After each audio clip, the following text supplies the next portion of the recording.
Oi, gente, tudo bem com vocês? Eu sou a Duda Rodrigues, aqui do Saúde Você nos Dias Melhores. Bom, como todo mundo sabe, eu tô afastada, tô de licença médica, porque eu tô gravidinha de gêmeas e agora tenho que me cuidar, tenho que repousar. Mas a gente, mesmo assim, quer continuar passando informações de saúde para vocês. E hoje eu converso sobre um tema muito importante com ele, que é sempre convidado aqui do Saúde Você, e que vai falar sobre dores crônicas, sobre dores da coluna, gente. E falar também sobre os procedimentos, o que tem de novo aí em cirurgias de coluna, em procedimentos invasivos. Eu converso com o doutor André Evaristo. Tudo bem, doutor? Tudo bem, Duda? Obrigado pelo convite aí, poder falar para o seu público enorme, gigantesco aí, por todo o Brasil. Parabéns, parabéns pela gestação. Eu estava com você no comecinho, estamos com você de novo. Tá E com um não tá barrigão fácil, lindo, hein? parabéns. Ah, que sem dúvida, não tenho dúvida, mas que Deus abençoe essas crianças aí. Amém, Vem tudo com doutor, saúde. amém. Essas meninas, né? Porque são meninas, né? São gêmeas. Duas meninas, Rafaela e Manuela. Uma Bom, bênção, aliás, parabéns. eu tenho até pergunta, viu, doutor? Porque eu estou sofrendo muito de dor, mas eu vou pegar o momento certo aqui que eu quero saber também. Tá. A gente vai começar falando, doutor, sobre qual a diferença da dor crônica para a dor aguda. Não, legal. Assim, a diferença, de uma maneira bem simplória, é a questão do tempo. Então, uma dor que dure menos de 90 dias, menos de 3 meses, a gente considera como uma dor aguda. Se você tiver mais que 90 dias, mais que 3 meses de sintomas contínuos, a gente considera isso como uma dor crônica. Isso daí é uma relação temporal mais a título de livro, de esclarecimento, de anotações. Na prática, uma dor crônica é uma dor que ela persiste mesmo quando você tira a causa da doença. Então, eu estou com uma dor porque eu estou com uma pedra no rim. Aí você tirou a pedra e o paciente continua com dor, ela é uma dor crônica, porque ela está ali mesmo na ausência do sintoma ou do causador. Então, são dois conceitos diferentes. Agora, eu vou aproveitar esse gancho da dor e vou perguntar sobre Tá? a gestante, porque no meu caso, por Legal. exemplo, eu tenho sofrido com a dor que o ginecologista fala, obviamente, que a gestante naturalmente vai ter dor lombar. Doutor, se essa dor que se estende, no meu caso, já passa de 60 dias, e eu acredito que eu vou ficar mais tempo, neste caso, pode ser considerado até um desenvolvimento também de um problema de coluna, de uma dor crônica, ou não? É só da gestação e depois fica tudo bem? Legal. Não, assim, quando a gente estava conversando, que a gente estava discutindo como é que a gente ia fazer o programa de hoje aí, porque a Duda tem uma atenção e um carinho enorme por vocês, então ela programa tudo antes. Eu também fiquei pensando na resposta que eu ia te dar, porque é uma pergunta assim super interessante. Eu acho que assim, a questão, se a gente for pegar por um período de tempo, se você tiver mais que 90 dias com esse sintoma, você poderia chamar de dor crônica, que não estaria errado. Mas eu acho mais legal a gente pensar pelo princípio. Essa dor está sendo causada por uma doença, uma hernia de disco, uma artrose de articulação, um desgaste de alguma estrutura, ou ela está sendo causada por alguma coisa diferente? No seu caso, é por causa da gestação. Então, a gestação ela modifica de maneira absurda o corpo da mulher. Ainda Você mais tem com as crianças, né? exatamente, muda a inclinação da pelve para poder suportar, tem o ganho de peso próprio das crianças, tem acúmulo de líquido, tem várias coisas que cada fase da gestação vai mudando o corpo da mulher. Se você conseguir passar por esse período de gestação, só controlando a dor e os sintomas, o seu corpo voltar ao normal e não tiver ficado nenhuma lesão, a gente consideraria como uma dor por sobrecarga mecânica. Se quando acabar a gestação você recuperar o seu peso, voltar para a sua mobilidade ali em torno de 6 a 9 meses depois do puerpério, depois do nascimento das bebês, você ainda tiver com essa dor, eu acho que a gente tem que pensar mais num quadro de dor crônica. Bom, aí eu tenho uma outra pergunta que tem até muita relação, porque assim, a hérnia de disco, né? Então eu quero Legal. saber o seguinte, olha, tem uma pergunta aqui. Tenho hérnia de disco e sofro de dor crônica. Uma artroplastia de disco pode resolver o problema? Tem até uma imagem aqui que esclarece para quem está em casa. Realmente pode, tem como resolver e seria uma solução excelente. Se você tiver o disco, que ele é um amortecedor, essa estrutura ela rompe, ela quebra e ela começa a comprimir estruturas nervosas por mais de 90 dias, com dores intensas, às vezes associada a perda de movimento, esse tipo de lesão, você pode fazer uma artroplastia que nada mais é do que a troca do disco, você tira o disco doente e dá para esse disco doente um disco para esse paciente, um disco novo que funciona exatamente igual a um disco normal, então você está curando o doente de uma lesão. Então, sim, a artroplastia ela pode resolver. É uma No solução entanto, a importante, resposta... né? é super importante. No entanto, da resposta é pode. Eu não sei se essa é a melhor conduta para esse paciente. Entendi. Então, frequentemente a gente responde esse tipo de pergunta, mas a questão é, pode, mas eu preciso te examinar, ver seus exames, saber quem é você, entender quais são as suas expectativas, as suas perspectivas futuras, qual é o seu trabalho, atividade profissional. Aí a gente tenta achar a melhor solução para cada paciente. Bom, é sempre importante lembrar que nada substitui o ato médico, né? Ainda mais nesses casos de coluna, tem que ter uma avaliação e ser tratado de forma individualizada. Agora, nós E a vamos... gente tenta, desculpa, assim, a gente tenta, a tecnologia veio para ficar, a gente tenta fazer atendimento à distância, telemedicina, a gente tenta suprir da melhor maneira que dá, até pela época que a gente está vivendo. Mas tem situações que não dá, tem situações que você tem que falar assim, olha, infelizmente você vai ter que vir até aqui. O que a gente consegue resolver à distância, a gente resolve e, assim, só a título de esclarecimento, é a maior parte. Então, assim, a maior parte dos problemas a gente consegue resolver com uma certa comodidade. Mas aí chega uma hora que não dá. E é até importante esclarecer também, doutor, que apesar de tudo, a gente está vivendo um momento atípico novamente, né? Entrando aí numa fase muito sensível do Covid, da transmissão do vírus, que as pessoas têm que retomar aí, ficar mais atento, porque o pessoal deu uma relaxada e nós voltamos aí para um estágio vermelho em São Paulo, mas mesmo assim não pode deixar de ter orientação médica. E se o médico achar que é importante ir até o consultório, é importante ir ao consultório. Então, deixar para o médico avaliar isso e, de repente, numa consulta inicial via telemedicina, mas lembrando que às vezes você não vai a uma consulta ou não vai ao hospital por causa do Covid e você piora um outro problema de saúde, né, doutor? Não, foi perfeito o seu posicionamento em todos os locais. Eu acho que em relação à pandemia, realmente a gente deu uma relaxada.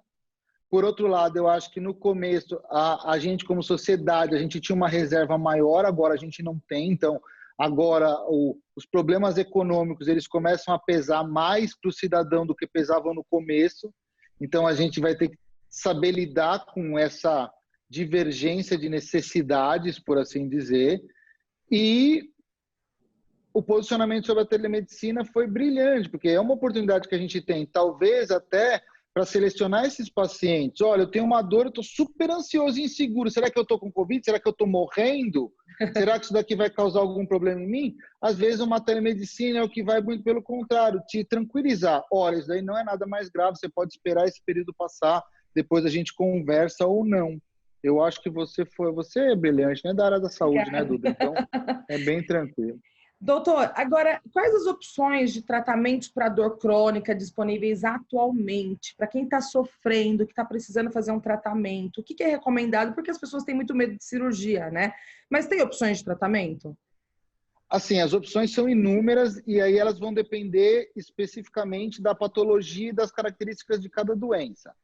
Mas assim, o que é importante as pessoas terem em mente é que assim, hoje a quantidade de opções é enorme. A gente só tem que achar qual é a melhor opção para você. Então, hoje você tem medicações de vários tipos e potências diferentes que podem ser adaptadas ou otimizadas. Você tem tratamento não cirúrgico, fisioterapia, RPG, acupuntura, fortalecimento muscular, pilates. Você tem procedimentos invasivos para dor, você tem bloqueio, risotomia. O bloqueio são aplicações de corticoide em regiões específicas. Você tem aplicação de anestésicos para diagnósticos mais precisos. Você tem microcirurgias a laser, que o pessoal chama laser, mas seria a risotomia, que você vai queimar o nervo sensitivo para tirar a dor de determinado tipo de doença. Você pode fazer cirurgias descompressivas por câmera, por vídeo ou por punção. Você tem neuromodulação, que é um chip para tratar dor crônica em último caso. Você tem bomba de morfina para paciente terminal ou doenças muito graves.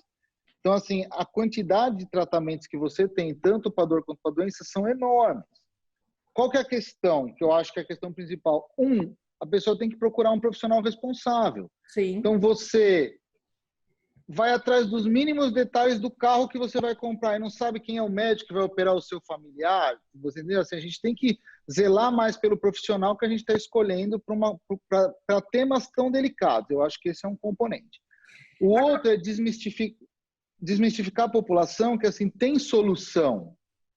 A gente precisa discutir. Eu costumo falar assim, me dê uma chance de errar, porque às vezes eu estou numa consulta com você em 20 minutos, eu não consigo acertar tudo. Sim. Mas me dê uma chance de errar no sentido da pessoa vir e falar assim, olha, doutor, eu achei que fisioterapia foi bom, eu achei que RPG foi péssimo.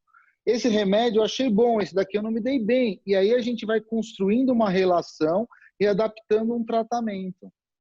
Bom, aproveitando que o senhor falou em neuromodulação, que é aí um avanço da medicina, eu gostaria de saber como que ela age no organismo, doutor. Tá, ela é assim. Na verdade, sim, o que a gente tem, o que eu consigo transmitir ainda mais no espaço de tempo tão curto, é que ele é um chip, ele é um eletrodo, ele é uma estrutura plausível de não causar reação no local onde ela está e de programar ou emitir pulsos elétricos com frequência e amplitudes de ondas pré-determinadas. Acoplado a esse chip, você tem um gerador, que é um computador de altíssima precisão que vai coordenar esses impulsos. Através desses impulsos elétricos, a gente consegue controlar várias funções, entre elas a dor. Então, assim, de uma maneira simples, é você colocar um chip que vai enganar seu cérebro, vai bloquear a dor por enganar seu cérebro. Nossa. Ele pode tratar outras doenças que não são tão frequentes, mas seria... Quer dizer, são frequentes, mas não são tão frequentes para a população. Que seria, assim, por exemplo, sequela de acidente automobilístico, paciente paraplégico, tetraplégico, amputação de membro fantasma, outros tipos de dor crônica, dor pélvica crônica, que você não acha causa. Assim, a gama de pacientes é enorme. O que a gente quer deixar de mensagem é assim, se você chegou onde não tem mais onde ir, talvez a neuromodulação seja uma excelente oportunidade que você tem não só de tratar a sua dor, como de trazer esperança.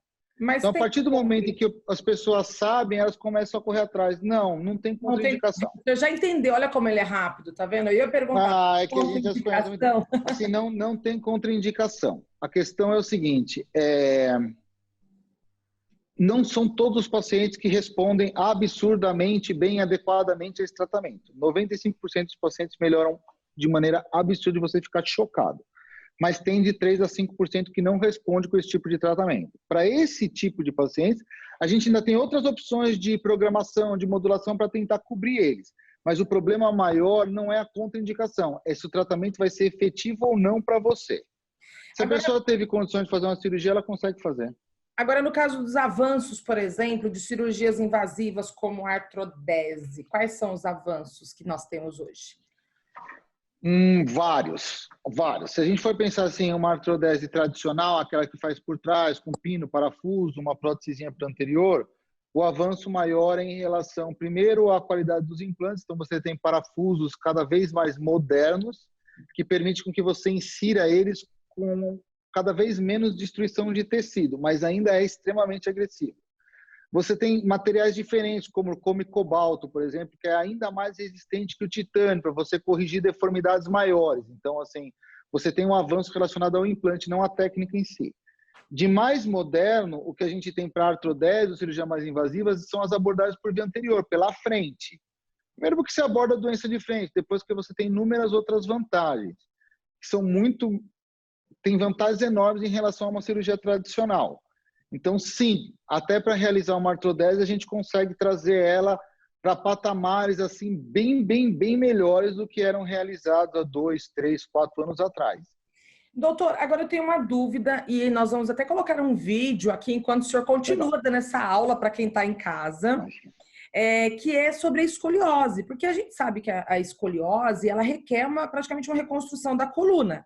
Né? Então, eu quero saber assim, quais são os avanços para minimizar os riscos desse tipo de cirurgia. E aí a gente põe o vídeo aqui enquanto o senhor explica. Muito legal. Eu acho que o principal avanço que a gente tem no tratamento da deformidade como um todo é o que a gente chama de monitorização eletroneuromiográfica. Então, a monitorização eletroneuromiográfica é um eletroneurofisiologista, é um médico especialista nessa região, nessa parte de eletroneurofisiologia, que ele vai monitorizar a medula e a coluna do paciente em tempo integral. Então, com essa monitorização, primeiro que diminui muito o risco de o médico colocar um parafuso no local errado, não acoplado, porque assim a máquina ela mede o funcionamento da medula. Depois ela me garante quanto que eu consigo corrigir dessa deformidade, trazendo segurança para que essa medula não tenha nenhum tipo de lesão. Então, assim, sem dúvida nenhuma, que esse é o maior avanço aí e já está em uso há mais ou menos 10 anos, é que cada vez a gente vem aprimorando mais. Não eu, André, a equipe da neurofisiologia vem aprimorando mais esse tipo de lesão. A melhoria dos materiais e dos sistemas de correção é gritante e eu acho que, acima de tudo, o profissional vem melhorando também. Então, assim, as novas gerações médicas, elas vêm trazendo bagagens diferentes e já nasceram linkadas a essa tecnologia. Então, a evolução é mais fácil. Bom, doutor, eu como admiradora aí do seu trabalho, sei o quanto o senhor busca esse conhecimento, quanta novidade o senhor trouxe, inclusive para o Brasil, através de cursos feitos fora do Brasil.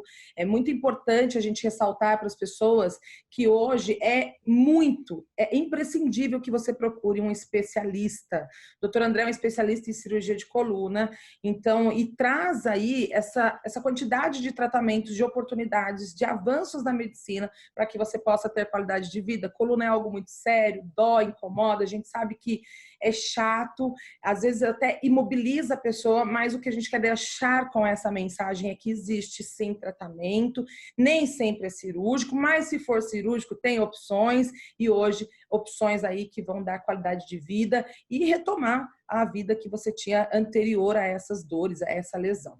Doutor, muito obrigada pela sua participação, como sempre dando uma aula aqui para quem está em casa e de uma forma muito esclarecedora. Duda, agradeço demais, é sempre um prazer enorme estar junto de você, nos seus programas, nos seus projetos, que são sempre um sucesso. Assim, em primeiro lugar, só tenho que agradecer. Em segundo lugar, assim, apesar da distância, eu estou animado com a sua gestação, tenho acompanhado você, acompanho você nas redes sociais, sei como a coisa está evoluindo, como assim a sua família está se desenvolvendo de maneira brilhante. Ficou linda a foto sua com o seu marido, que saiu recentemente. Ficou muito Agora bonita. Eu tô fazendo foto em casa. Muito bonita. Ficou, assim, parabéns pelo seu sucesso, parabéns por toda essa evolução. E vamos ver se esse período ruim passa, 2021 entra e a gente começa com tudo de novo. Começaremos, doutor, com muita fé em Deus. Começaremos, com certeza. Começa. Doutor, obrigada mais uma vez. Fica com Deus. Imagina, eu que agradeço. É isso aí. Um beijo. Um beijo. E agora a gente volta para os estúdios com ela maravilhosa. Gi, é com você.